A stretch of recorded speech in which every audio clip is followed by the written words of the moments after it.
ये लड़की दुनिया की सबसे ऊंची बिल्डिंग बुर्ज खलीफा से भी 70 गुना ज्यादा लंबी है। ये इस नदी में सोती है और नदी का सारा पानी ब्लॉक कर देती है। इसकी लंबाई इतनी है कि इसके सामने नदी में पानी दिखाई भी नहीं दे रहा। और जब इस लड़की को गर्मी लगती है तो ये पास में लगे नारियल का पेड़ तोड़ देती है और उससे हवा करती है। और जब वो सिटी में घूमने निकलती है तो लोग अपनी गाड़ियों को साइड में कर लेते हैं। अगर इसके पैर के नीचे आए तो समझो गाड़ी खत्म। और कभी कभी सिटी में घूमते टाइम वो पेड़ को रोड पे डाल देती है जिससे सिटी में जाम लग जाता है। और जब इसको प्यास लगती है तो सिटी में लगे सबसे बड़े टैंक को उठाकर पानी पीने लगती है, जिसमें 10,000 लीटर पानी आता है। पर वो पानी इसके पेट तक भी नहीं पहुंचता और खत्म हो जाता है। क्योंकि ये इतनी लंबी है, पूरी नदी का पानी पीकर भी इसकी प्यास नहीं बुझेगी। और इस लड़की को बहुत धीरे धीरे चलना पड़ता है। अगर ये तेज चलेगी तो शहर में भूकंप आ जाएगा। जब भी ये किसी हाईवे को क्रॉस करती है तो नीचे चल रहे लोगों को हार्ट अटैक आ जाता है। कुछ लोग अपनी कार उस लड़की के पास रोककर उसको देखते हैं। हर इंसान उसे अपनी लाइफ में एक बार देखना चाहता है। जब इस लड़की को नहाना होता है या स्विमिंग करनी होती है तो उसके लिए कोई स्विमिंग पूल नहीं है, इसलिए वो सीधे समुद्र में चली जाती है। लेकिन वहाँ पर भी वो समुद्र के किनारे किनारे पर ही मजे करती है। तो इसलिए अगर वो समुद्र के अंदर भी तो पूरे शहर में सुनामी आ जाएगी। दोनों को वीडियो और सेल्फी का शौक चढ़ा और जंग लगी सीढ़ियों के सहारे चढ़ गई इस 500 मीटर पुराने टावर पर। पहुंचने के बाद बहुत खुश है, लटक लटक के सेल्फी ले रही है, ड्रोन से वीडियो बना रही है। चलो अब घर चलते हैं। एक फ्रेंड दूसरी को उतारने में मदद करती है। ऐसे ही वो थोड़ा सा नीचे जाती है, सीढ़ियों के बोर्ड खुल जाते हैं और वो नीचे गिरने लगती है। उसका बैग नीचे लगी डिश पर गिरता है। ऊपर खड़ी लड़की झट से उसका हाथ पकड़ लेती है। उसके साथ वो भी नीचे जाने वाली थी, अब वो लटक जाती है। लड़की अपनी पूरी पावर लगाकर उसे ऊपर खींचती है, बहुत मुश्किल से ऊपर खींच लेती है। दोनों बहुत खुश होती है। उनको लगता है वो अब मौत के मुंह से निकल चुकी है। पर न उन पे पानी है, न खाना, न उनके फोन में नेटवर्क और न नीचे उतरने का कोई प्लान। दोनों रोने लगती है। वो नीचे देखती है कि इमरजेंसी का बॉक्स लगा है। उस बॉक्स में फ्लेयर गन और एक स्कोप मिलती है। फ्लेयर गन चलाने के लिए उन्हें रात का वेट करना पड़ता है। फिर उसे चला देती है। 2-3 लोग उसे देख कर आते हैं। वो देखते हैं कि नीचे कार है जो कि उन लोगों की है। वो सोचते हैं यहाँ से किसी ने चलाई है। वो कार लेके चले जाते हैं। ये दोनों चीखती रह जाती है, इनकी आवाज नहीं जाती और फ्लेयर गन की एमओ भी नहीं है। दूसरा दिन निकलता है, प्यास और भूख से हालत खराब होती है। दूसरी वाली लड़की नीचे से बैग लाने का फैसला लेती है और रस्सी बांध के नीचे कूद जाती है। रस्सी छोटी पड़ जाती है, उसका हाथ नहीं जाता।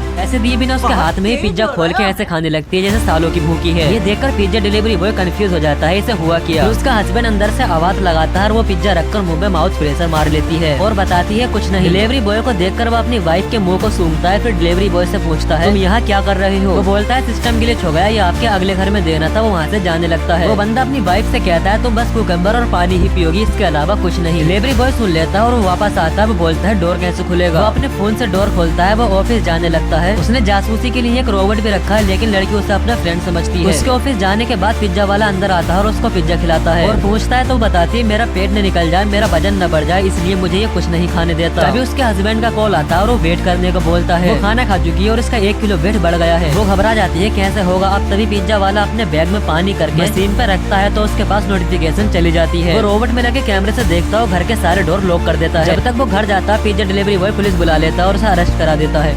वीडियो को फुल वॉच करें, लाइक करें, कमेंट करें।